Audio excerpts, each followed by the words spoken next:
Donc, bonjour à tous. À nouveau, merci d'être présents pour cette nouvelle session du groupe francophone SMSPS du YASC.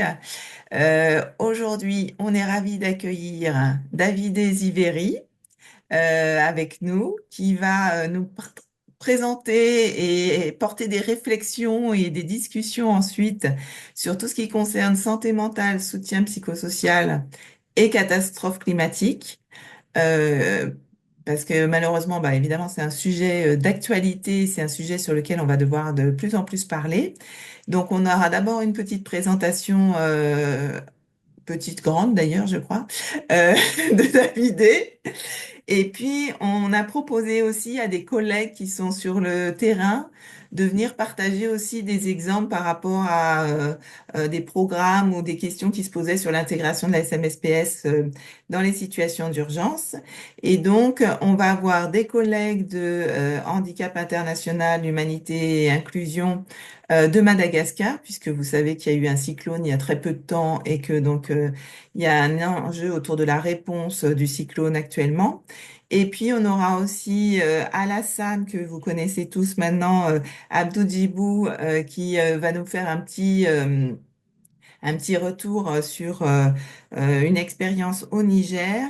Et Ernest Anda Diogo, je ne sais pas s'il a pu se connecter finalement, qui avait aussi éventuellement des petits exemples. Et puis, bien sûr, on prendra des exemples de vous tous aussi après dans les questions-réponses pour nourrir la discussion. Voilà. Donc, David, je ne sais pas comment tu veux que je te présente, à part un titre déjà qui est très impressionnant, puisque tu es le point focal pour la santé planétaire. Donc, tu vas peut-être pouvoir nous en dire plus et puis te Oui, avec présenter plaisir. en même temps. Voilà, non, non, avec plaisir. Merci beaucoup pour l'invitation, pour l'organisation de cet espace. Donc, je crois qu'on peut démarrer. Voilà. Tout à fait. Et bienvenue à tout le monde. Et voilà, donc, je me présente. Moi, je m'appelle David Ziveri. Je suis docteur en psychologie sociale. Après, j'ai étudié la santé mondiale à la London School of Hygiene and Tropical Medicine. Et je travaille depuis 10 ans presque pour Handicap International, Humanité et Inclusion. Depuis le siège de Bruxelles, j'ai travaillé pour des années sur les SMPS.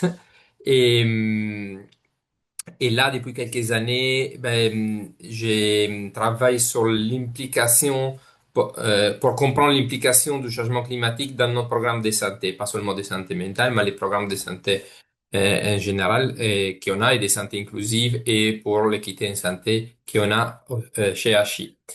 Et voilà. Comme vous entendez depuis, depuis mon accent, je suis pas francophone d'origine, je suis italien et j'ai habité en Belgique, comme je disais. Donc voilà, j'espère que voilà, mon français soit assez compréhensible. De toute façon, évidemment, il y a des questions et un chat, mais peut-être je vois pas la chat pendant la présentation, mais sinon, simplement plus tard ou à tout moment. Voilà. Donc, juste une petite, je démarre aussi avec une petite note. Euh, pour dire que la présentation que je partage, en effet, c'est pour présenter les matériels et l'outil YASC, d'ailleurs plusieurs, mais ce n'est pas l'outil en soi, évidemment, ça remplace pas une formation, au contraire, c'est vraiment une invitation. Je ne sais pas si quelqu'un connaît déjà ces outils-là, et notamment l'outil de formation Ready qu'on va voir, et qui à l'heure actuelle existe seulement en anglais, à ma connaissance, mais voilà, on verra justement, probablement ce type de rendez-vous sont aussi l'occasion pour motiver à traduire en français. Et donc voilà, là c'était la première note. J'ajoute aussi, euh, voilà, cet équilibre qu'on cherchera d'avoir, ce dialogue, ça doit pas être un équilibre neutre, c'est vraiment un dialogue dans cette communauté des professionnels entre l'apprentissage mutuel, le partage d'expériences et l'esprit critique aussi. Parce que comme j'écris parfois, là par exemple, je mentionne un article sur la santé mentale globale à l'épreuve du changement, et c'est sûr qu'on est dans une phase de changement euh, à tout niveau, j'ai envie de dire. ben, c'est important effectivement d'utiliser ces outils. Je dis quelque chose que ici tout le monde sait, mais j'y tiens quand même à commencer par là. Voilà, à trouver la façon d'adapter toujours les outils qui sont créés de façon, dans l'international, évidemment. Et les outils standardisés. Parce qu'en effet, dans un côté, il y a les mandats, quelque part. De l'efficacité, de la performance, parce que les besoins sont là et vous êtes sur le terrain, donc vous le savez beaucoup mieux que moi. Et en même temps, il y a tous les enjeux de qualité, d'adaptation, de respect des cultures. Donc, trouver toujours cet équilibre, c'est pas facile. Voilà. Donc, ce que j'ai présent, voilà, c'est l'outil en soi, mais on pourra en débattre à 360 degrés. Voilà, donc vite fait sur l'agenda, c'est beaucoup de points, mais on cherchera d'aller assez vite. Donc, on parlera de l'impact du climat sur la santé mentale juste pour avoir les cadres. En effet, cet outil-là qu'on présente, ça va être d'actualité pour tout type de catastrophes et de risques. Mais dans notre cas, ici aujourd'hui, on a choisi quelque chose d'assez complexe, donc l'impact du climat. Et on verra, et c'est d'ailleurs partie de l'outil, comment développer un langage commun et des programmes intégrés. Intégrés entre quoi? Évidemment, entre ce qui est santé mentale et psychosociale d'un côté et réduction et gestion des risques de l'autre. Et du coup, ben, la question qui peut émerger là, c'est pourquoi les MSPS dans la préparation au désastre? Ça, on verra. La réponse en réalité, ça peut être assez immédiate pour beaucoup. Soyons ready, soyons prêts. Donc, c'est juste un jeu de mots pour vous présenter l'outil qui s'appelle justement Ready. Euh, on va faire une immersion, mais rapide dans l'outil, juste pour vous donner le goût d'aller plus loin. Et si on a le temps, on partagera une vidéo qui fait partie, qui est un exemple des interventions communautaires qui sont liées à cet outil. Et alors, comme on disait, un espace de partage et de questions. Voilà. Donc, on commence voilà, dans le vif du sujet. Et là, c'est un résumé d'un résumé, mais vous avez peut-être présent les policy briefs de l'OMS, qui aussi existent seulement en anglais à ma connaissance. Et en plus, ça date de quelques années, je crois 2 ou 3 ans, mais qui reste quand même intéressant et utile pour comprendre l'impact du climat sur la santé. Ici, j'ai changé légèrement les schémas, donc il faut le dire, c'est pas un copier-coller parce que je trouve plus intéressant quand on parle de l'impact du climat, avoir au moins en tête cette vision de la complexité et les schémas qui fait référence dans ce cas, c'est celui des frontières planétaires, des limites planétaires. Et en plus, ce qui est là, je crois qu'il n'est pas tout à fait actualisé non plus parce qu'en réalité, les études scientifiques ont démontré que malheureusement, on a dépassé 7 des 9 limites planétaires. C'est quoi les limites planétaires? C'est les systèmes qui rendent possible la vie sur Terre et qui ont évidemment un impact sur la santé et la santé humaine et la santé mentale aussi à niveau individuel et collectif. Et donc, c'est important parce que quand on parle du changement climatique, on pense souvent à la première image qu'on peut avoir autour de nous. Parfois, c'est les températures, la chaleur, parfois, c'est les inondations. Mais en réalité, c'est beaucoup plus complexe. Donc, il faut toujours le garder en tête. Et ce n'est pas que les changements climatiques, c'est aussi tous les éléments environnementaux. Par exemple, la pollution de l'air, de l'eau, et des terres, etc. Des océans, etc. Maintenant, ce qui est important pour comprendre l'impact sur la santé mentale et psychosociale, c'est les voies d'exposition. Donc, sur quel système tout cela impacte dans la vie des populations avec lesquelles on travaille. Et parfois, c'est évidemment plusieurs voies en même temps. Par exemple, à niveau socio-économique, avec la perte des moyens de subsistance, des logements, des déplacements, soit des voies d'exposition environnementale pollution de l'air, on l'a mentionné, l'eau, l'insécurité alimentaire, ou alors d'autres, par exemple, les simples faits d'être témoin des changements et être conscient du changement climatique et de ses impacts a, bien entendu, peut avoir aussi un impact à niveau de la santé mentale. Et ça, j'ai pas donné la référence, mais on a tous en tête un article apparu sur The Lancet, ça fait déjà quelques années, ouais, mais qui fait référence parce qu'il y a eu une étude auprès de 10 000 jeunes dans 10 pays différents et vraiment, un des facteurs de stress, par exemple, qui plus affectait ces jeunes, c'était pas les changements climatiques autant que tels, de façon directe, mais plutôt l'inaction des gouvernements. Et donc, c'était, si vous voulez, assez indirect et pourtant avec un impact sur leur bien-être. Donc, ça, c'est important. Et l'autre chose qui émerge de ces schémas, c'est que quand on pense au changement climatique, on pense bien évidemment au désastre, et ça sera l'objet de la présentation, mais en réalité aussi à tous les changements plus à long terme ou au moyen terme, parfois pas tout de suite visibles et pourtant réels. Donc, tout ça, évidemment, ça va créer un tas ça peut créer un tas d'effets différents et encore une fois, j'invite simplement d'aller au-delà de penser pas seulement au traumatisme. Évidemment, c'est un des cas possibles. Et j'imagine que beaucoup d'entre vous témoignent avec leurs patients. Mais il y a aussi d'autres types de réponses, ce qu'on appelle par exemple la solastalgie, donc cette nostalgie du paysage de chez nous qui change, les deuils écologiques pour aussi d'autres espèces qu'on perd. Donc on perd des références dans un monde qui change et pas de la direction qu'on voudrait.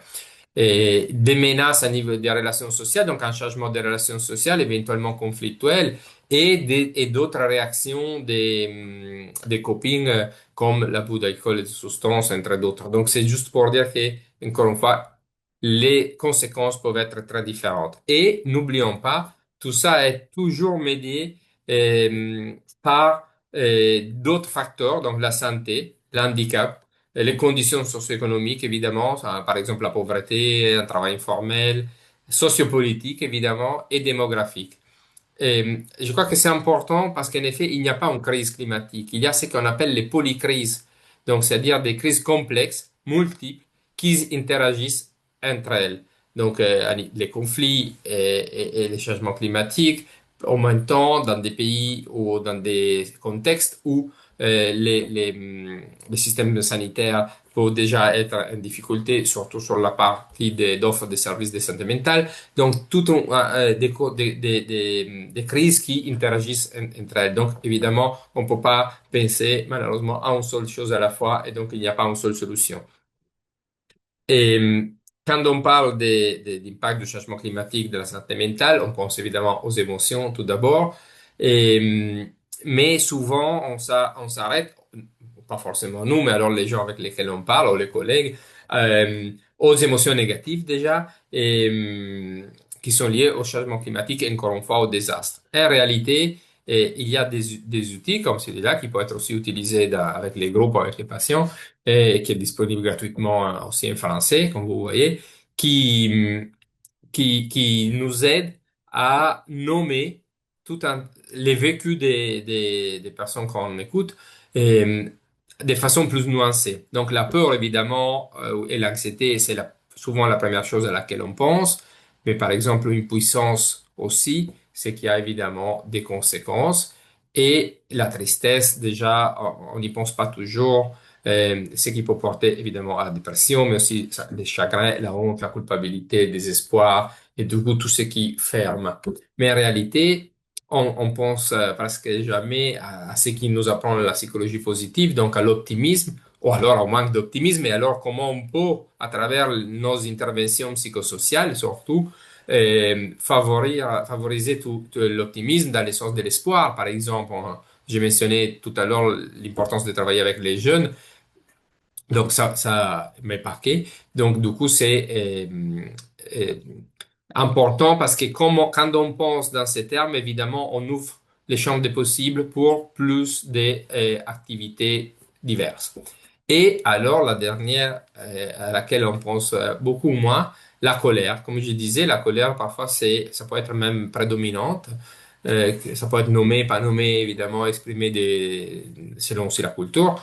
Mais souvent, elle a la colère par exemple, dans la frustration, dans la déception, l'indignation, etc. Et c'est important. C'est important pourquoi? Simplement parce que la colère est évidemment dans un certain niveau, mais elle est beaucoup plus motivante pour l'action. Même si l'action elle-même n'est pas en soi une solution à la détresse du changement climatique. Et, j'ai mentionné la colère qui est tout à fait légitime, bien entendu, parce que la crise climatique elle n'est pas seulement une crise de la santé et du coup de la santé mentale, mais aussi sociale. Et là, ben, ça fait référence en 2019, je crois qu'il y a aussi des versions plus à jour. Ça vient d'un rapport de Oxfam et qui nous rappelle une situation qui n'a pas changé du tout et qui dit comme et les 10% plus riches de la planète, vous voyez, consomment en termes d'empreinte, ce qu'on appelle l'empreinte carbone, beaucoup plus des les 50% plus pauvres. Et alors, quand on va voir, ils sont pas dans le graphe, mais quand on va voir la capacité financière de répondre, de s'adapter à niveau de société, d'un pays à ces changements, ben, c'est le contraire. Donc, c'est-à-dire que les 50% plus pauvres, c'est évidemment ceux qui ont les moins des moyens pour répondre au changement climatique, qui n'a pas, évidemment, des mesures très, très petites provoquées. Donc, du coup, c'est une vraie question de justice sociale, et ça, évidemment, ça a à voir aussi avec les vécus individuels et collectifs. Donc, quoi faire face à tout ça? Ah, bon, on a plus de questions que de réponses. Ici, d'ailleurs, on n'a que des questions sur cette slide. Donc, on pourrait se concentrer sur ces facteurs structurels que je viens de mentionner à niveau des injustices sociales. On peut réagir aux urgences quand c'est possible. On peut peut-être, si possible, se préparer aux catastrophes. C'est l'objet d'aujourd'hui. On peut renforcer la santé mentale dans les systèmes de santé. C'est une bataille que, je crois, sur laquelle on est tous engagés depuis des années mais on ne voit pas la fin, malheureusement. Et, on peut, comme certains ont proposé, développer une nouvelle catégorie de diagnostic, par exemple comme l'éco-anxiété, même s'il n'est pas présenté comme une catégorie de diagnostic aujourd'hui, ou alors un nouveau secteur d'intervention, ou au contraire, se dire, non, il n'y a pas besoin de rien réinventer parce que tout ce qu'on fait dans l'écoute active, dans le counseling, dans le travail psychosocial et santé mentale que vous faites déjà, eh bien, peu importe la cause de la souffrance. Bon, on va pas, c'est des questions qu'on laisse ouvertes et peut-être qu'on aura le temps après pour y revenir et pour partager là-dessus. Maintenant, aujourd'hui, ce qu'on va voir, c'est les points, les troisième point. Donc, c'est préparer pour les catastrophes. Ça, c'est possible. Et les points de départ, c'est d'abord un langage commun entre la réduction des risques et les psychosociales. Comme je crois comprendre que si la majorité, ou peut-être nous tous, on est plus à l'aise évidemment avec tout ce qui est santé mentale, je vais peut-être faire quelques précisions, donner quelques clarifications sur la partie réduction des risques. Donc, simplement trois définitions qui sont cruciales et on verra tout à l'heure pourquoi. D'abord, qu'est-ce que c'est un aléa? Donc, c'est un processus, un phénomène associé à un ensemble de facteurs naturels ou d'origine humaine pouvant faire des morts ou des blessés, avoir d'autres effets sur la santé, entraîner des dégâts matériels ou des perturbations socio-économiques et ou une dégradation de l'environnement. Et après, il y a l'exposition à ces aléas et donc la situation des personnes, des infrastructures, ou quoi, situées dans des zones à risque où ces phénomènes peuvent se produire. Mais tout ça est médié par la vulnérabilité. Donc la situation, on l'a dit d'ailleurs dans le premier schéma, ou les caractéristiques qui influencent la capacité individuelle ou collective, rappelons-nous, d'anticiper ou de faire face ou de résister ou de se remettre de l'impact d'un aléa. Donc avant, pendant ou après. Et c'est ça qui crée les risques. Donc qu'est-ce que c'est les risques? Ben, c'est la probabilité de cet événement, l'exposition de cet événement. Par exemple, on le voit avec les inondations. Il y a dans une zone, il y a certaines maisons qui sont touchées et d'autres un peu plus loin qui ne le sont pas. Mais la vulnérabilité aussi, évidemment. Par exemple, si on parle des exemples de maisons, bah, les matériels plutôt que la situation, etc. Et tout ça, par contre, donc ces risques peuvent être accrus ou diminués selon les capacités d'anticiper et de réagir. Donc, du coup, une intervention psychosociale dans la préparation au risque, au désastre, ça va agir surtout sur augmenter les capacités, au moins pour ce qui concerne évidemment la partie psychosociale. Et donc, les risques de catastrophe. parce que c'est ça la matière dont on va parler, c'est défini comme, ici j'ai déjà réduit d'ailleurs la définition, mais c'est important de se dire, se rappeler que ça fait référence aux pertes potentielles en vie humaine, les blessures ou les biens détruits ou endommagés qui pourraient survenir dans un système, une société ou une communauté déterminé de manière probabiliste en fonction du danger, de l'exposition, de la vulnérabilité et de la capacité, comme on a dit tout à l'heure. Et donc, voilà, il y a différents moments sur lesquels on peut intervenir. Alors, voilà, sur la gauche, vous le voyez de façon plus, un peu informelle, sympa. Mais c'est, voilà, une version du cycle de la gestion des risques de catastrophe. C'est important parce que malheureusement, quand on n'anticipe pas, ben, les programmes et les fonds et les bailleurs, et les institutions, tout le monde bouge au dernier moment. Évidemment, c'est important pour répondre aux urgences, mais si on travaille aussi sur tout ce qui vient avant ou dans d'autres moments de cette cycle, on peut évidemment et diminuer les dégâts. C'est important, on le verra tout à l'heure avec les témoignages des collègues, parce que quand on parle par exemple des cyclones, ben, oui, c'est effectivement une catastrophe, et en même temps, on sait qu'il y a des phénomènes naturels ou naturels d'origine euh, humaine qui font que c'est chaque année, cet risque est là, ou même la fréquence et l'intensité est pire chaque année. Donc, du coup, on le voit arriver et donc, qu'est-ce qu'on peut faire en termes de prévention, de préparation, aussi que des réponses, évidemment. Une chose n'exclut pas l'autre. Sur la santé mentale, je vais rien dire, évidemment, dans cette meeting, mais je vous dis que là, pourquoi cette slide est là? Parce que dans le programme de formation, c'est important parce que les programmes de formation est pour les personnels de santé mentale et psychosociale et aussi euh, pour ceux des réductions des risques. Voilà.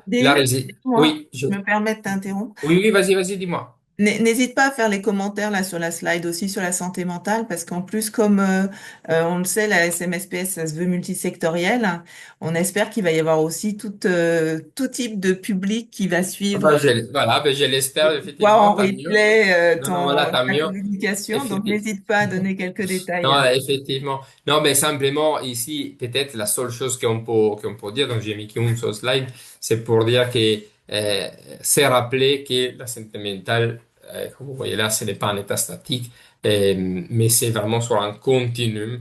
Et, parce quand on pense aux santé mentale, surtout quand justement on vient d'autres secteurs d'expertise, quand c'est pas notre pain quotidien, ben du coup on pense qu'aux problèmes graves de santé mentale, mais ça c'est une facette en réalité, la santé mentale à voir avec tout le monde bien évidemment, selon un continuum ou selon les situations aussi externes, on a des moments où on a des moments plus de difficultés et d'autres moins.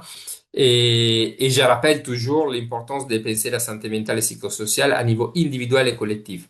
Parce que souvent, mais peut-être c'est un bias dû à ma culture, je ne sais pas, mais souvent on pense qu'à l'individu, à comment il va, pour ainsi dire. Ben, oui, mais dans son contexte et comment les groupes, la communauté et la société même aussi vont. Ça a aussi à voir avec la santé mentale et psychosociale, bien entendu. Maintenant, les points de rencontre, je vois le temps voler, j'y vais un peu vite. Et les points de rencontre entre donc l'expertise, le monde, les secteurs professionnels de la réduction des risques et celui de la santé mentale et psychosociale, c'est la résilience. Donc, la résilience, c'est un concept qui est utilisé avec quelques déclinaisons un peu différentes, mais pas opposées, dans les deux domaines. Et donc, là sur la gauche, c'est la résilience du système de absorber, à s'adapter, transformer, se remettre des effets d'une catastrophe. Et sur la droite, un des grands et plus connus auteurs de la résilience, Boris Cyrulnik, et donc qui l'a défini plutôt comme l'art de tisser sa toile après une cassure. Et ce qu'il dit qui est très important ici, c'est qu'on peut se relever d'un traumatisme à condition de pouvoir donner un sens à ce qui est arrivé. C'est là l'essence de la résilience. Donc, on va pas maintenant déconstruire ces termes, mais c'est important parce que c'est effectivement un terrain, un concept qui fait les liens. La maille qui tient les deux secteurs ensemble. Pourquoi? Donc, si on a un langage commun et des concepts même en commun, eh, on peut travailler ensemble, mais pourquoi on pourrait entendre pourquoi on veut s'inviter à la table de la réduction des risques. Ben, il y a des chiffres qui le montrent. On va pas dans les détails. Vous les trouverez par contre dans la note de cadrage IASC qui existe en anglais, mais avec un programme de traduction, on peut aussi faire une traduction au moins généraliste. Et de toute façon, les chiffres sont assez clairs et pas encourageantes. Mais il y a un autre chiffre qui est assez important. Et c'est peut-être un des arguments les plus importants vers nos collègues, vers nos bailleurs, vers les institutions, pour dire et pour démontrer une fois de plus l'importance d'intégrer la santé mentale et le bien-être psychosocial dans les situations d'urgence et aussi dans la phase de préparation. Parce qu'imaginez que vous sachiez à l'avance qu'un tremblement de terre va se produire ou qu'une guerre pourrait éclater. Cette information, on est d'accord, n'aurait pas pris. Ça pourrait tout changer. Bien, ça a été démontré que, par exemple, investir aujourd'hui dans la préparation de certains désastres, chaque dollar qui est investi, en effet, c'est 15 dollars d'épargne pour la suite. Donc, du coup, c'est sûrement un investissement et c'est vrai que de ces temps, c'est assez difficile, mais ça vaut sûrement la peine, même chiffre à la main. Et il y a aussi d'autres raisons et une raison, c'est qu'évidemment, tout le monde est exposé de différentes façons, on l'a dit, en souffrance ou en détresse, des différentes formes et degrés, évidemment.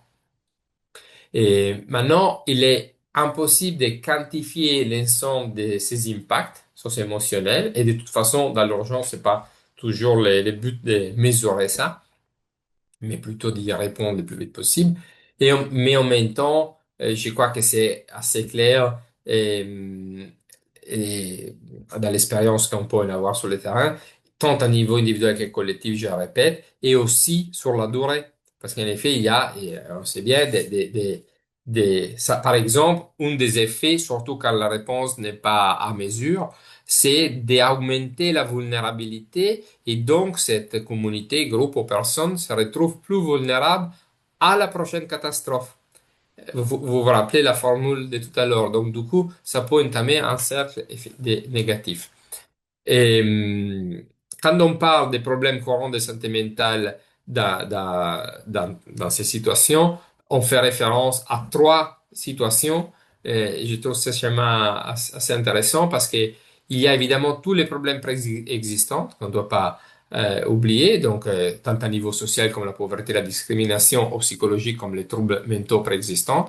Et ça, c'est important parce qu'un des focus, c'est évidemment les personnes avec un trouble mental à protéger pendant les crises aussi. Après, il y a toutes les difficultés qui sont induites par la situation d'urgence elle-même, les deux, les réactions du stress aigu, comme on a dit, la dépression, l'anxiété, etc.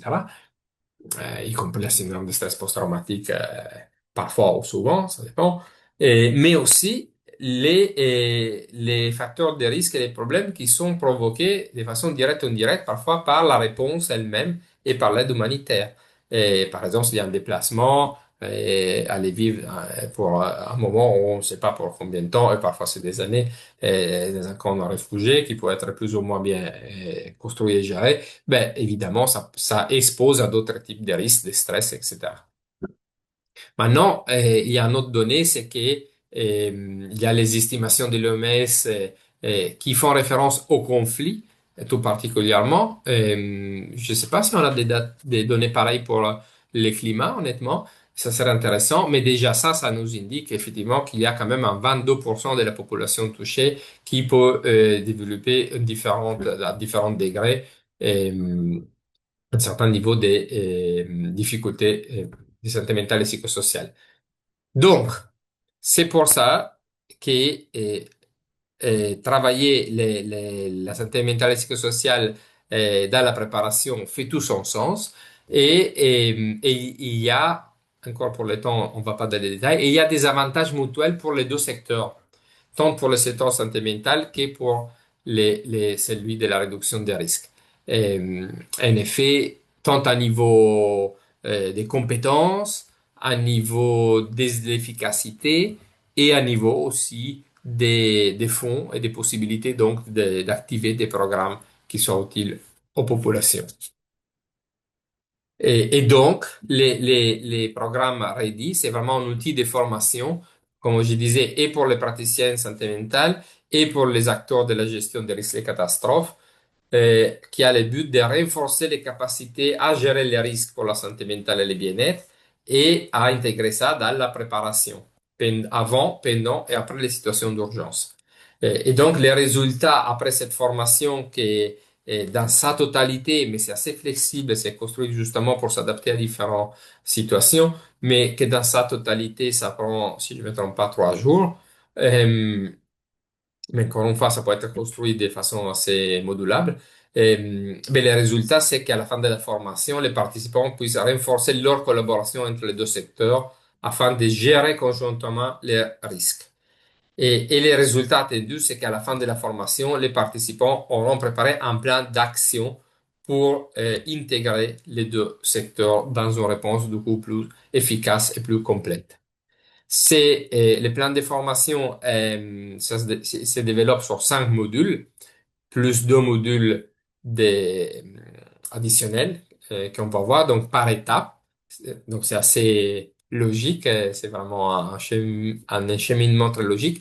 Les noms ready, c'est pas seulement parce que prêt aux catastrophes, mais c'est l'acronyme en anglais des 5 modules. Mais on va les voir vite fait en français. Donc les premiers modules, les contenus du premier module c'est vraiment un peu comme on a fait aujourd'hui, mais de façon bien plus approfondie, sur développer un langage commun, une compréhension commune des termes clés, des concepts clés de l'un et de l'autre secteur. Et donc, ça comprend les principes fondamentaux de l'intégration de la préparation en matière de santé mentale dans la gestion des risques de catastrophes. Le module 2, c'est plus orienté au travail communautaire et donc, l'importance de l'engagement avec la communauté. Qu'est-ce que c'est une communauté déjà? D'ailleurs, c'est une question qui n'est pas si anodine. Et comment s'engager auprès des communautés? Comment engager les communautés? Ça se fait pas dans un jour, comme on dit. Donc, du coup, les modules 2, ça permet effectivement de développer toute cette activité communautaire, de la renforcer. Les modules 3 est vraiment un module clé parce que euh, vise l'importance de mener des évaluations des risques pendant la phase de préparation, la classification des risques et ça présente une boîte à outils. Donc, il y a des organisations et des institutions où vous travaillez qui probablement ils ont déjà leurs outils, mais ici il y en a un assez intéressant. Donc, les cas où on trouve vraiment quelque chose de pratique. C'est pas une formation théorique. Il y a en partie, voilà, des cadrages, mais sinon, c'est une formation très, très pratique. Le module 4 vise vraiment la partie psychosociale et fait référence aux ressources de soutien programmatique qui existent déjà, encore une fois, pour éviter d'inventer l'eau chaude, et plus qui sont, comme on dit en anglais, evidence-based, donc basés sur des preuves qui fonctionnent, quoi, et qui peuvent améliorer donc la préparation du service SMSPS et aider à l'élaboration d'un plan d'action. Et donc, le module 5, c'est sur cette plan d'action. Parce que l'idée, c'est que les groupes, imaginons dans un ministère, dans un siège d'une ONG ou voilà, dans une structure qui participe en présence à cette formation, puissent vraiment pas seulement dire, bon, ok, je fais la formation, c'est fait, mais vraiment arriver à développer un plan d'action initial au moins pour construire après pour de vrai cette collaboration dans leur programme d'intervention. Il y a 2 modules supplémentaires additionnels. Le premier, c'est sur la nécessité de traiter la consommation des substances psychoactives comme alcool et drogue, et donc des troubles liés à la consommation des substances, parce que, comme on a dit, c'est un des réactions à la population après les catastrophes. Et donc ça, avec voilà, référence surtout à des outils comme la MeshGap, etc., ça aide à... donc là, ça fait un pas un peu plus technique si on veut, mais évidemment, c'est important parce que c'est un des conséquences. Ah pardon, et le deuxième, j'allais trop vite, c'est le deuxième module additionnel, c'est sur la prévention du suicide, autre problématique aiguë lors et après les catastrophes. Et donc, du coup, c'est un examen, une présentation des ressources existantes pour inclure la prévention du suicide dans la réponse. Tout ça, c'est accompagné. N'ayez pas peur si je l'ai mal présenté et dire, ah, mais c'est pas pour moi, c'est compliqué. Pas du tout. Il s'est accompagné par la guide de l'animateur. Alors là, vous la voyez en français sur la droite, mais c'est une traduction faite avec l'AI. C'était une traduction, voilà, pas officielle. Mais c'est pour vous montrer que donc, les formateurs ou facilitateurs, et encore mieux si c'est deux facilitateurs, un qui vient du domaine de la gestion des risques et l'autre de la santé mentale et psychosociale. Ça serait encore plus complet. Et est accompagné par vraiment une guidance pas à pas. Et là, sur la gauche, vous voyez un exemple d'une page de, de, du manuel où il y a donc chaque slide, parce qu'encore une fois, ce n'est pas les slides que je présente, ça c'est juste un exemple, mais il y a un paquet de slides qui a été prêt et qui a été l'objet aussi des tests. J'ai pas eu le temps de le dire, mais ça c'est important. L'outil, c'est déjà un moment qui existe et même avant d'être publié et une fois qu'il a été créé de façon un peu plus collective au sein du groupe, de ce groupe thématique de YASC, ça a été aussi testé par différentes organisations. Donc, c'est vraiment, on est vraiment à l'étape de l'implémentation. Mais donc là, vous trouvez sur la gauche les slides de référence et pour chaque slide, un petit script pour une petite guidance pour les facilitateurs ou les facilitatrices. Et par exemple, là, vous trouvez des indications sur quoi expliquer, quoi discuter, quelles questions poser, comment animer la formation, parce qu'il y a des activités un peu plus, d'ailleurs c'est la minorité, plus verticales où on donne des concepts, mais il y a beaucoup d'activités qui sont individuelles ou collectives, en groupe, beaucoup plus interactives. Du coup, on va voir vraiment rapidement, mais pour vous montrer à quoi ça ressemble cette formation. Par exemple, déjà dans le module A, et c'est pas les seuls cas, mais c'est juste un exemple, il y a des études des cas qui sont, qui sont proposées. On pourrait évidemment en ajouter selon l'expérience de chacun, de chacune, mais il y en a déjà pour animer justement sur des cas réels ou réalistes la réflexion au sein du groupe. Dans les modules 2, même chose. Là, comme je disais tout à l'heure, c'est par rapport à l'engagement communautaire. Il y a des moments de réflexion guidés par des questions et des activités des groupes.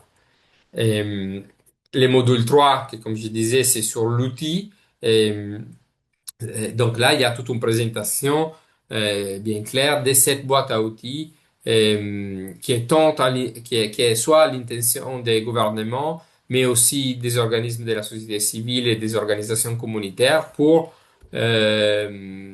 vraiment mettre en place je veux dire, pour faire d'abord cette évaluation préalable et, et donc pouvoir voir les capacités et les besoins en amont d'une catastrophe.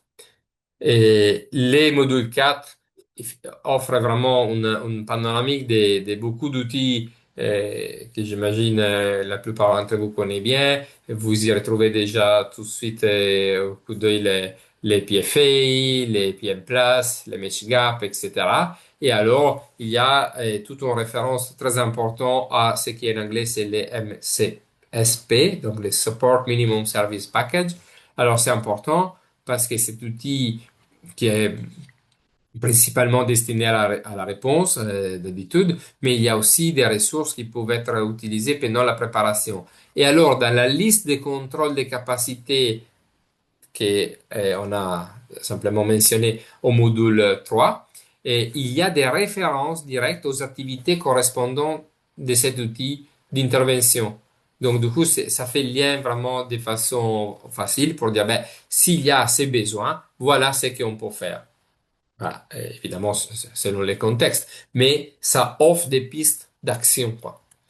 Et alors, comme je disais sur le fait que c'est assez interactif, ça prévoit par exemple des laboratoires d'apprentissage, encore une fois avec des animations, un groupe avec des scénarios vraiment prêts à l'emploi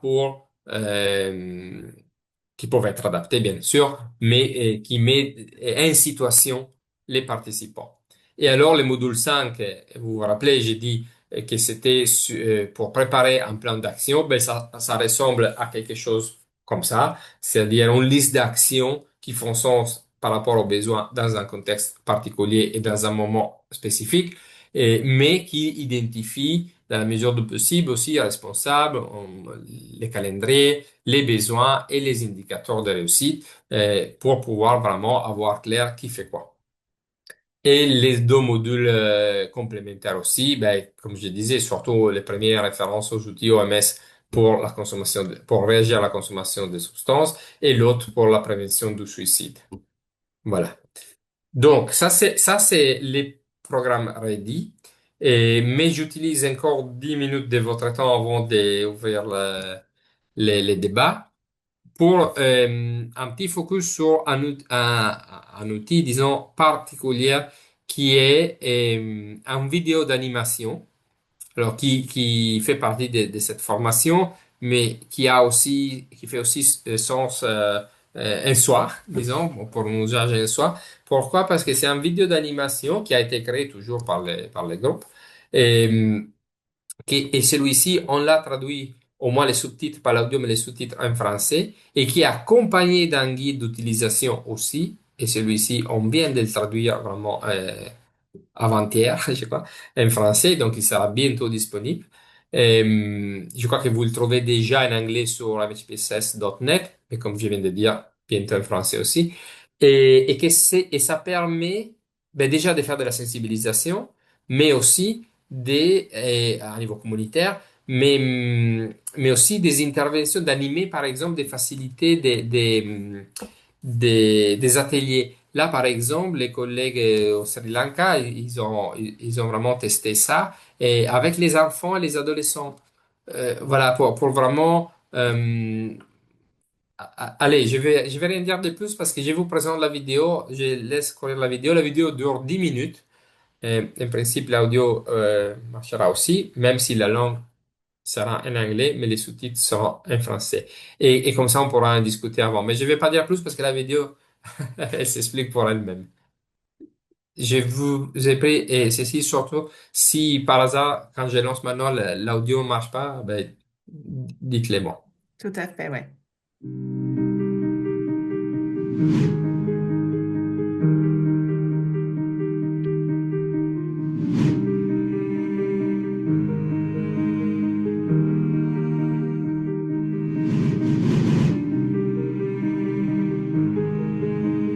Mira lived on the banks of a great river. Her father built boats for the fishermen, and her mother cared for Mira, her two young brothers, and their elderly grandmother who had dementia and needed special attention. Mira was a bright and helpful girl who dreamed of growing up to be a teacher. The people who lived on the banks knew how to deal with the yearly floods that had come for as long as anyone could remember. They were also used to the storms that came up the river from the sea.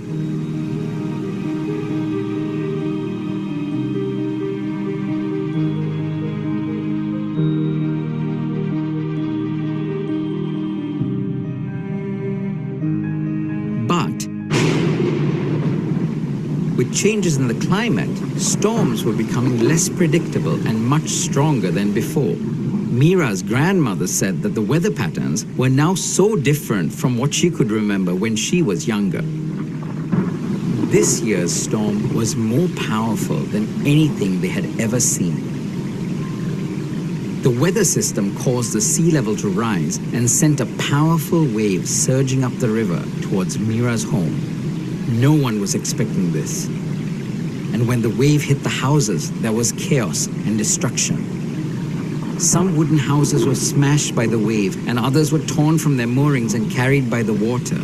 Mira's home was washed up onto the higher ground and crashed onto its side. The disaster brought tragedy for many families, including Mira's. Her elderly grandmother was killed when the house toppled over, and her father's spine was seriously damaged, paralyzing him from the waist down. The family had to move to a temporary camp many miles away. Life changed for Mira after the disaster. Her mother went to work in a house in another town to earn for the family, since Mira's father could no longer work. Her father put a brave face on his disability, but Mira saw him grow more and more depressed because he could not move around. The whole family missed her grandmother. With her mother working and no one else to help the family, Mira dropped out of school to care for her father and her brothers.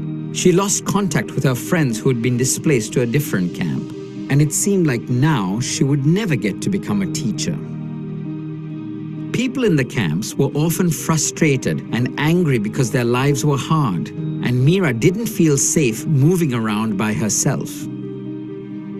Every day before she slept, Mira prayed that the suffering that her family and others like them faced would be relieved, and that they could have a happy life again. One night, in her dreams, she saw a strange machine. It was a disaster rewind machine that could turn back time. It had 4 settings, and Mira turned the dial to the first, preparedness.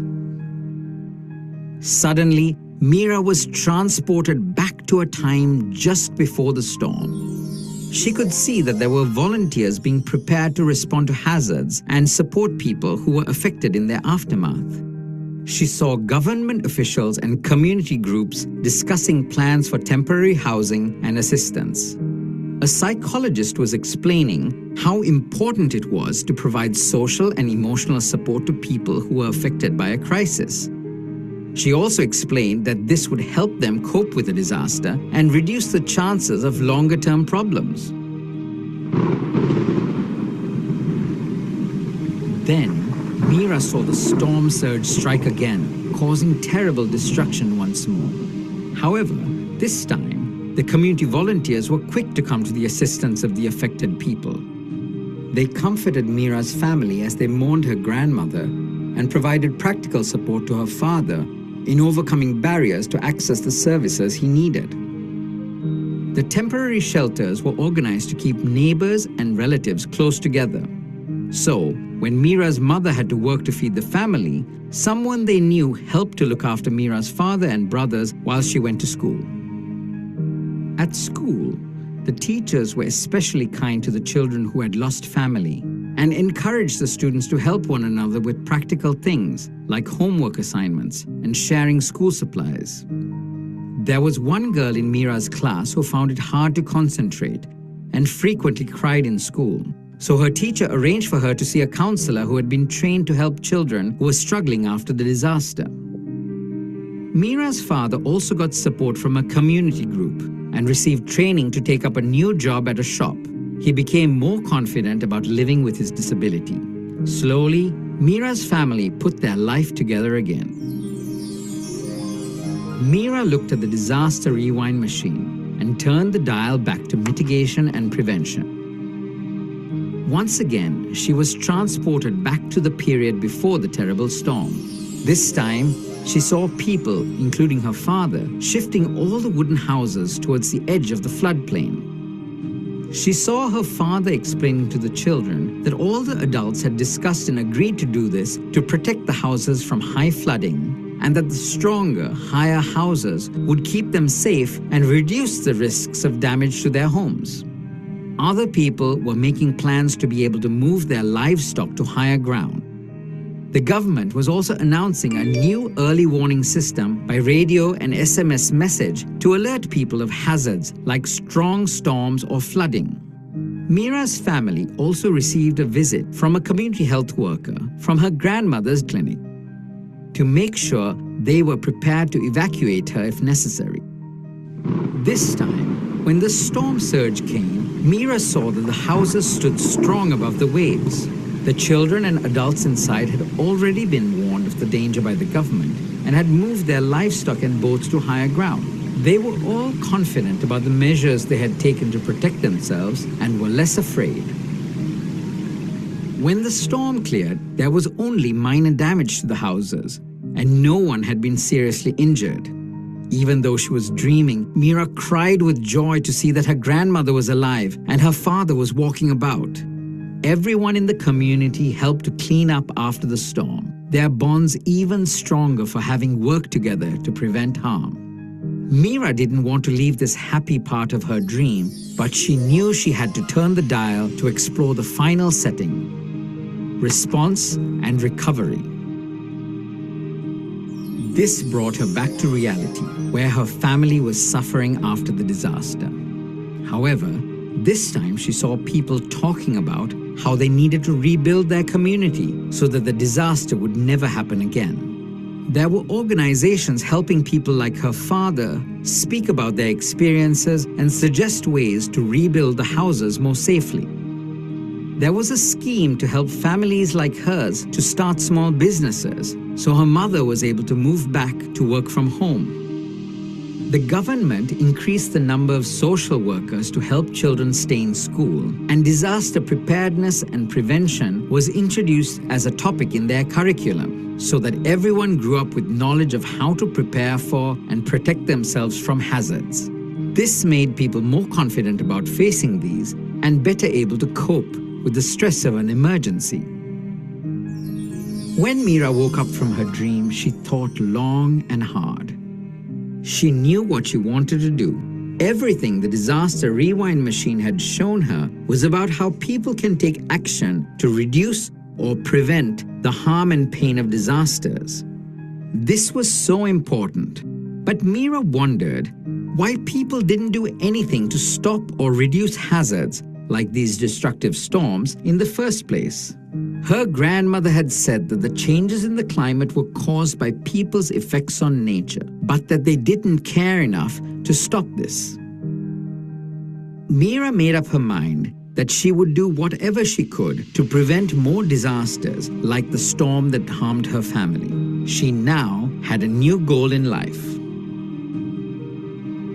Like Mira, around the world, many people are working to address the causes and drivers of the different kinds of crises that occur where they live. Like them, we each have a role to play in preventing, preparing for, and responding to disasters, to reduce the suffering of families and communities and protect their well-being.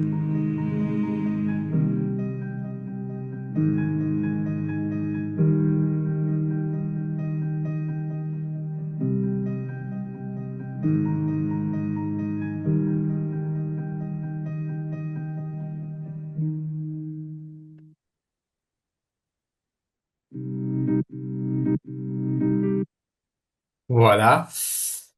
J'espère que ça vous a plu. Je pense que juste pour clôturer, c'est un exemple qui montre dans sa simplicité et avec pas mal de créativité, je trouve, et un peu tous les key topics, les points principaux qui sont en réalité développés de façon bien plus pointue et professionnelle dans la formation, mais que là, on voit à l'usage des communautés. Et c'est important, pourquoi? Parce que cette vidéo-ci, avec, comme je disais, son guide, peut être utilisée justement pour la sensibilisation, mais aussi pour parler et comment a été fait avec les enfants et les ados, en bloquant la vidéo à certains moments pour parler et ouvrir la discussion et les débats sur les différents points. On l'a vu sur les droits à l'éducation, sur le futur, sur les deuils, sur les rituels, sur l'inclusion, sur l'entraide. Donc, parce qu'en effet, à la fin des comptes, on sait que les communautés sont toujours les premières et parfois malheureusement les seules quand ils ne reçoivent pas d'aide à réagir aux catastrophes et surtout à les prévenir. Donc, du coup, travailler avec les communautés, c'est clair, c'est fondamental. Et ça, c'est un outil pour le faire. Donc, voilà. Mais c'est juste un exemple et j'espère que ça peut être voilà, d'inspiration et comme tous les restes pour pouvoir suivre la formation. Mais je m'arrête là. C'est 6h15 parfait. Comme ça, on a au moins une demi-heure pour ouvrir le débat et en commençant peut-être par les témoignages et débats. Et voilà, donc Cécile, je te repasse la parole et comme ça on peut vous écouter. Merci beaucoup pour la patience et pour l'écoute. Merci beaucoup, Davidé, pour cette présentation. Et oui, on va passer au témoignage, puis garder vos questions pour après, où on fera les questions tout ensemble. Comme ça permet aussi que les témoignages des collègues soient enregistrés sur la session. Et donc, en tout cas, ce qui était super intéressant, moi, je trouve, et préparer vos questions pour la suite, hein, c'est toute cette importance de travailler aussi en amont des catastrophes naturelles pour du coup limiter leur impact et aussi être beaucoup plus efficace au niveau de la réponse. Et donc ça, on verra après aussi, selon les pays, comment on peut travailler là-dessus. Quant au package, pour l'instant, certes, il est en anglais, mais maintenant qu'il est en ligne, je pense qu'il va y avoir des pays francophones qui, au fur et à mesure, vont l'utiliser. Donc, il va y avoir des traductions qui vont être faites et qui pourront être ensuite partagées.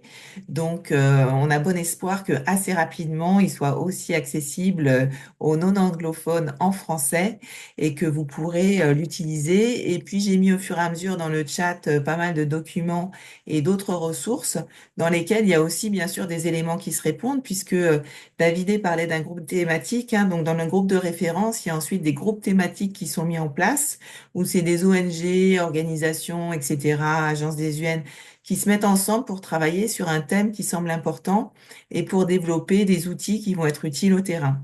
Et donc, bah, évidemment, quand on travaille dans les groupes thématiques, on essaye de faire se répondre et mettre en lien les différents documents, approches qui existent déjà pour qu'il y ait une cohérence dans l'intervention.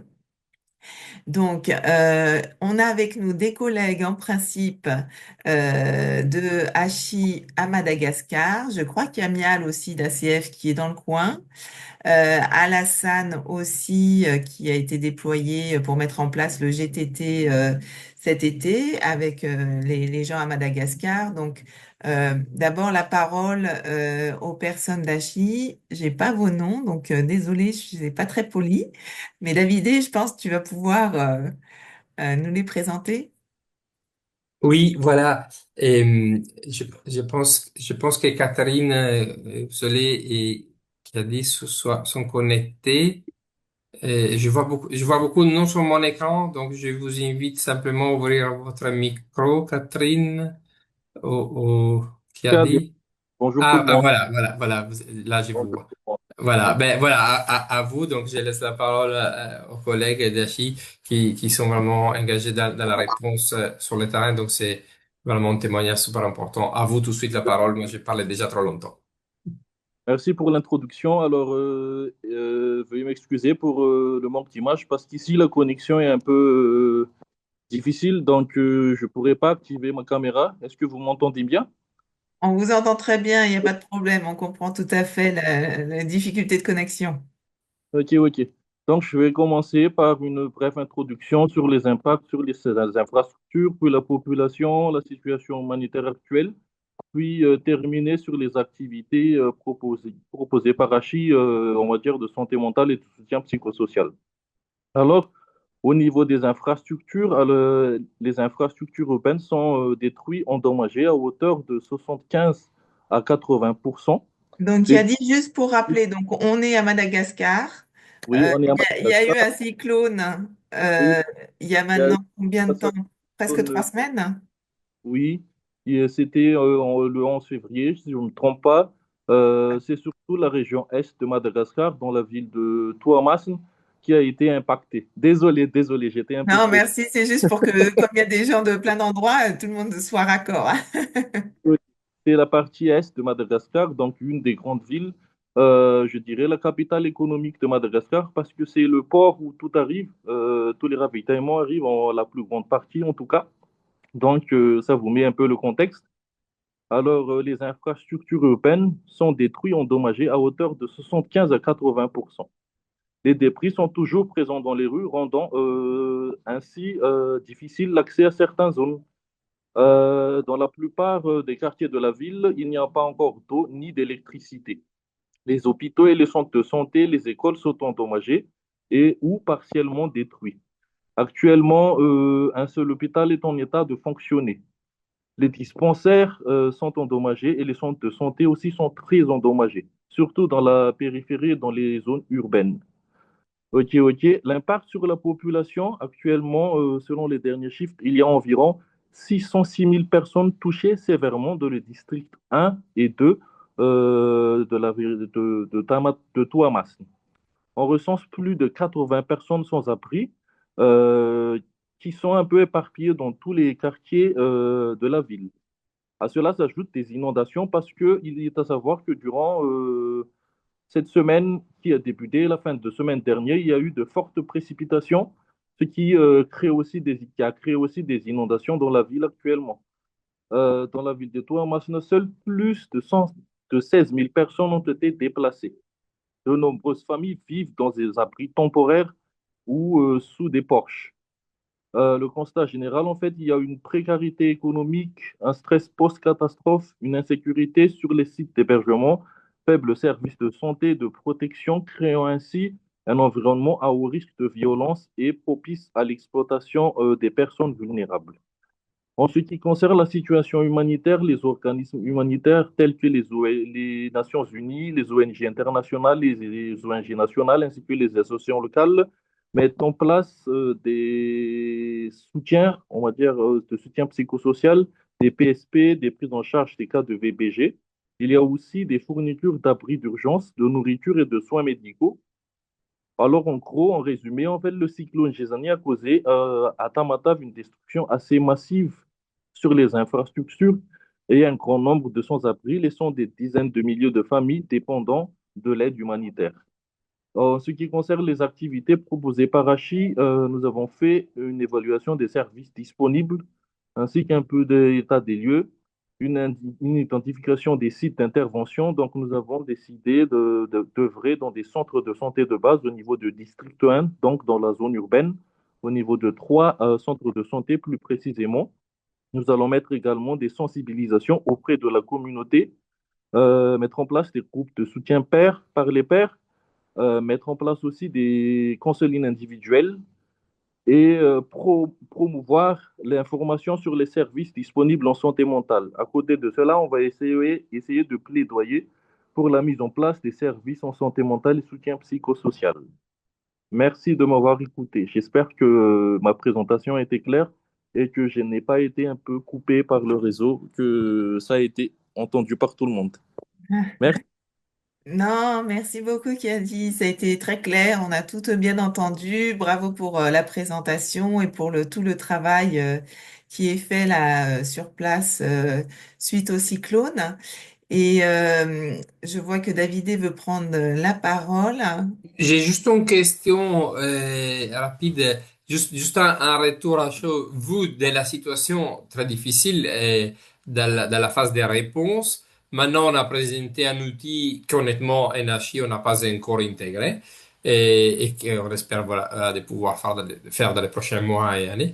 C'est, c'est quoi votre réaction par rapport à la présentation, si la connexion a permis de la suivre? Par rapport à l'utilisation d'un outil de formation pour des programmes intégrés MHPSS, même en amont de la situation que là, malheureusement, vous êtes en train de vivre. Alors oui, effectivement, cet outil est très utile. Comme tu l'as dit aussi, là, on est surtout dans la phase de réponse, mais je trouve très intéressant la phase préparation et aussi cette phase de préparation pour que la communauté puisse déjà avoir la capacité de réponse pour réduire l'exposition.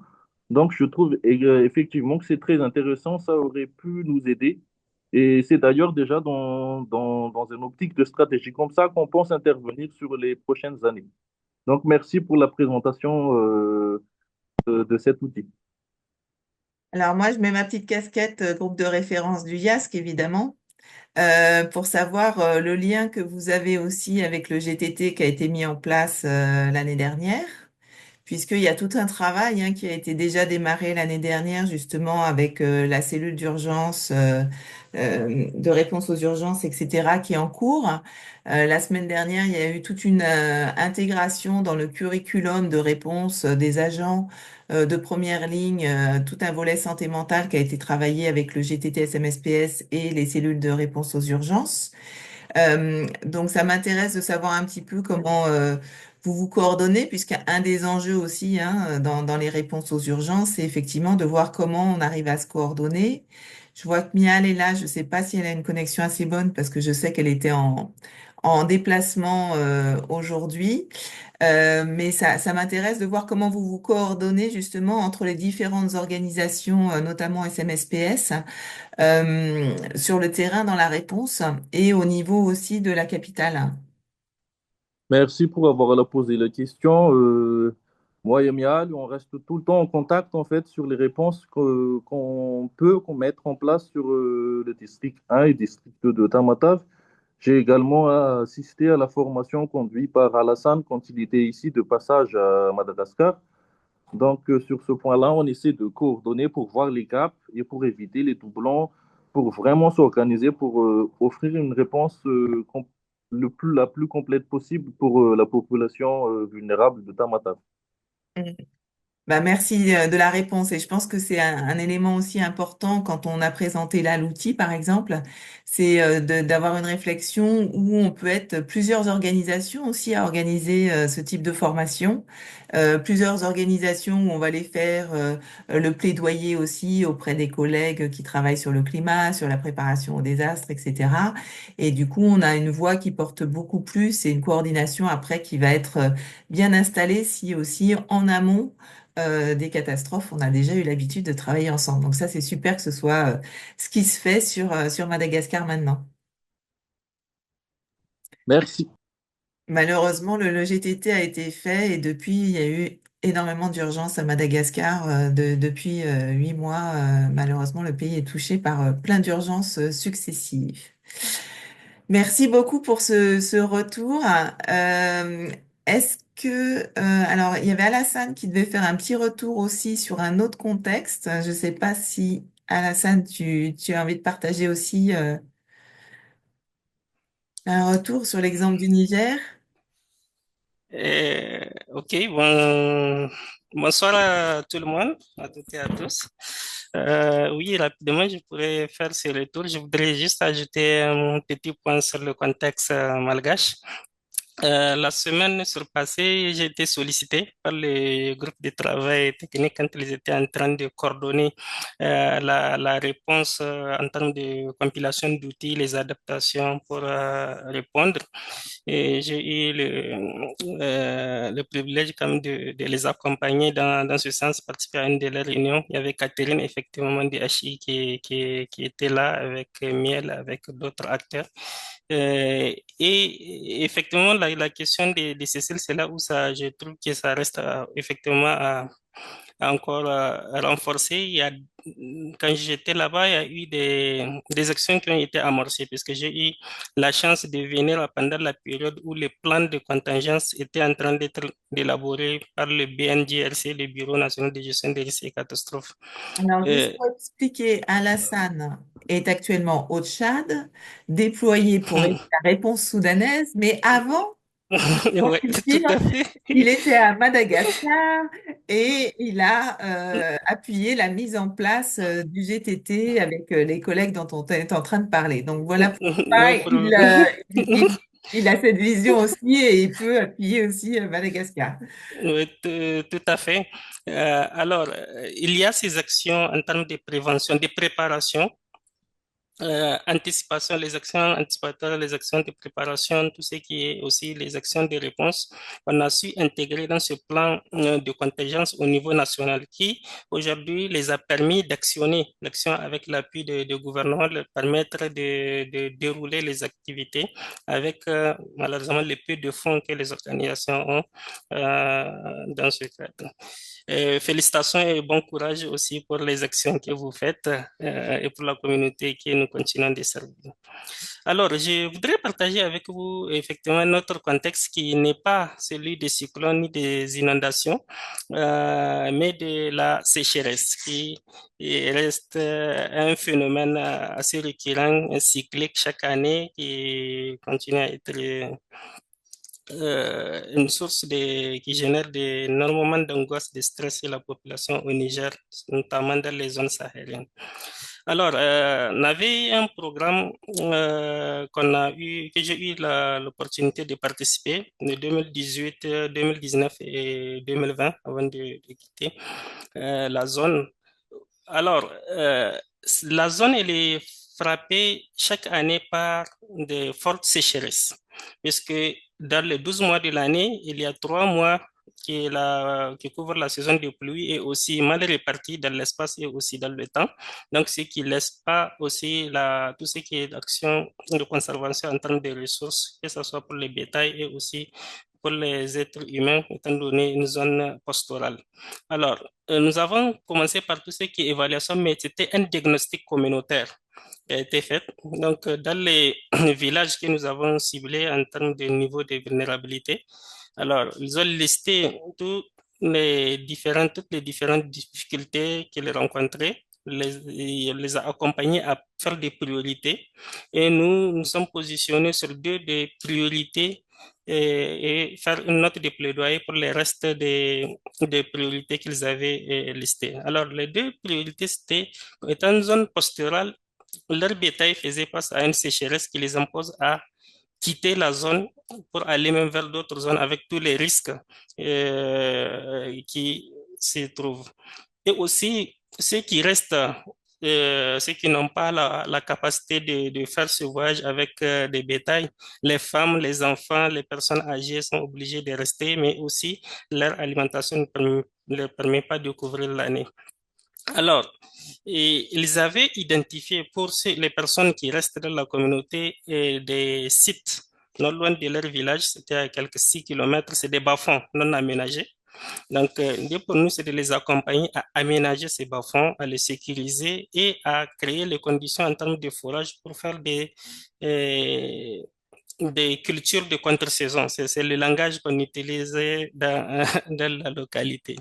Et pour le côté pastoral, il y a, pendant les 3 mois de la pluie, des pailles quand même mais qu'il faut face à des feux de brousse.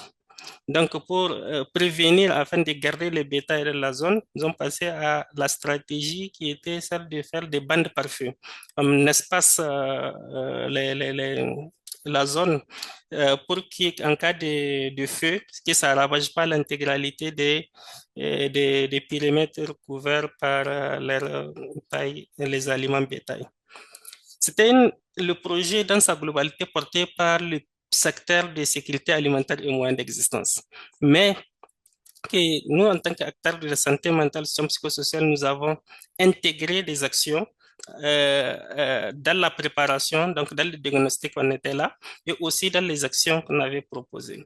On a proposé pour les activités pastorales et aussi l'aménagement des bas-fonds, la mise en place des espaces qu'on appelait espaces mère-enfant, pour que, puisque ça dénote quand même 6 kilomètres, c'est pas aussi proche, bien que pour eux, ils ne trouvaient pas ça aussi distancié. Mais il s'est trouvé que les femmes qui ont la capacité d'aller travailler, puisque c'est rémunéré, et ne pouvaient pas le faire si elles ont d'autres enfants à la maison, des petits-enfants. Donc, on a facilité cette tâche pour faire des espaces, des hangars. C'est aussi, on a mis la communauté en contribution, et même avec les matériaux locaux de ces espaces-là. On a formé les mères sur comment prendre en charge des enfants, comment on a mis en place un certain nombre d'outils en termes de jouets et mis à leur disposition aussi des ressources humaines, des travailleurs psychosociaux qui encadraient leur activité. Et là, comme étant donné que les activités sont rémunérées, on a coordonné avec les secteurs aussi de sécurité alimentaire, moyens d'existence, de telle sorte que les mamans qui gardent les enfants soient comptabilisées aussi comme étant des jours de travail. Donc, ils les faisaient à tour de rôle. Et maintenant, sur le site aussi des bandes parfaites, on a fait le même dispositif. Il y a des comités de gestion des sites aussi qui sont là. Donc, ces comités-là, nous les avons formés sur l'identification des signes de détresse et aussi le référencement vers le dispositif d'accompagnement que nous avons mis en place, où là, c'est des travailleurs psychosociaux plus des psychologues qui déployaient l'intervention PM+, donc les stratégies de résolution des problèmes plus. Et donc, les personnes qui ont besoin de cet accompagnement, ils sont identifiés et ils bénéficient de l'accompagnement au niveau de ces centres-là. Donc, c'était un cycle, c'est ça que nous avons mis en place. Et avec les ressources qu'ils ont obtenues, puisque les travaux ont duré 3 mois, ils ont généré des ressources, on les a accompagnés à mettre en place des projets de vie en termes de formation professionnelle et on a suivi aussi l'accompagnement psychosocial dans ce sens. Voilà, pour ne pas être long, pour donner quelques brèves d'intégration des services de santé mentale dans d'autres contextes que l'inondation, en termes de sécheresse qu'on a eu la chance d'avoir mise en place au Niger. Merci. Merci beaucoup Alassane pour donner un autre exemple et ce que je trouve intéressant aussi, que ce soit justement là ce que tu disais par rapport aux sécheresses ou par rapport aux cyclones, hein, c'est que parfois on a en tête le côté catastrophe naturelle, c'est très soudain, mais on se rend compte aussi qu'il y a des récurrences et que de façon récurrente, voilà, il y a des sécheresses chaque année, il y a des cyclones chaque année, etc. Et que donc le temps de travail préparatoire est super important. Et là, dans l'exemple que tu donnes, le travail vraiment avec les communautés aussi, pour qu'elles puissent être vraiment actrices et dire quels sont les besoins qu'ils ont, quelles sont les solutions auxquelles ils pensent, et les appuyer dans la mise en place des solutions qu'ils proposent. Donc ça, c'est une démarche aussi super intéressante dans le travail qui peut être fait, bah, comme on disait tout à l'heure, avec Mira, avec différents outils, pour que les communautés puissent aussi être vraiment actrices. De toute façon, c'est elles les premières actrices, comme disait David, tout le temps quand il y a une urgence, de toute façon, mais aussi dans tout ce travail de préparation. Et d'ailleurs, juste pour la petite histoire, hein, pour ceux qui ne le savent pas, le premier, les principes, en fait, le document sur les principes santé mentale et soutien psychosocial du IASC, il a été écrit après le tsunami de 2004, Sri Lanka, etc., justement par rapport à des interventions qui étaient incohérentes, qui étaient mal coordonnées, où il y avait des doublons, etc. Et c'est à partir de là qu'a été développé le guideline sur santé mentale et soutien psychosocial dans les urgences pour justement éviter des mauvaises pratiques sur le terrain. Et puis, à partir de là, c'est créé le groupe de référence, etc. Donc, historiquement, l'histoire du groupe vient aussi d'une catastrophe climatique. Voilà, donc je vais maintenant éteindre l'enregistrement, remercier les personnes qui regardent, qui ont regardé en replay, et nous allons maintenant partager les questions que vous pouvez avoir.